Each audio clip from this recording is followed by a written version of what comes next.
সম্মানিত ভিউয়ার্স, আমাদের কাছে একজন অতিথি এসেছে।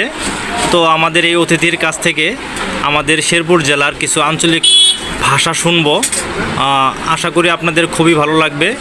আমাদের চ্যানেলের সাথেই থাকবেন, সাবস্ক্রাইব করবেন, লাইক করবেন, কমেন্ট করবেন, আমাদের নতুন অতিথির সাথে পরিচিত হন এবং তার আঞ্চলিক ভাষা কেমন লাগে একটু জানাবেন প্লিজ।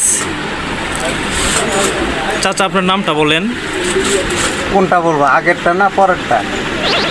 পরেরটাই বলেন, আগেরটা বলেন। পরেরটা হলো পাঞ্জামান, আগে হলো জামান। এখন আমাদের কাছে যে শেরপুরের আঞ্চলিক ভাষা বলতে চাচ্ছেন, আপনি শুরু করতে পারেন।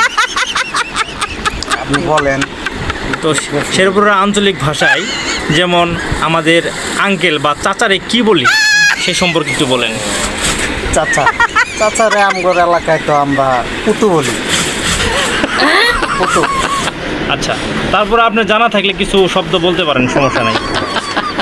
তারপরে তরকারিরে কই ছালুন, মেহমানের শাগা হলো করসুল। আচ্ছা,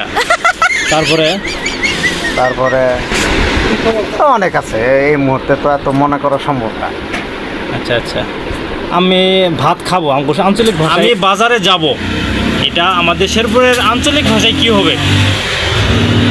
আঞ্চলিক ভাষায় যা হাঁটো যায়। শেরপুরের আঞ্চলিক ভাষায় আমরা তেলাপোকাকে কি বলা হয়?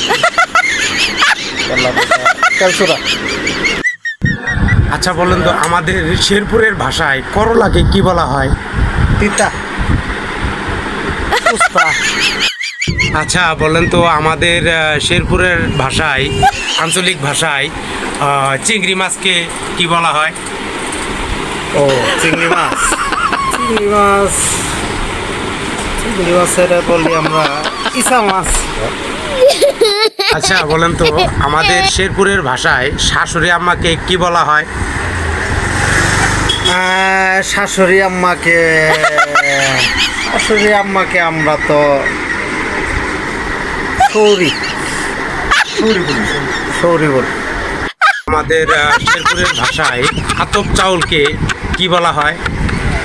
ও, কোনটা? ওই যে গ্যারান করে যে চাউল। হ্যাঁ হ্যাঁ হ্যাঁ।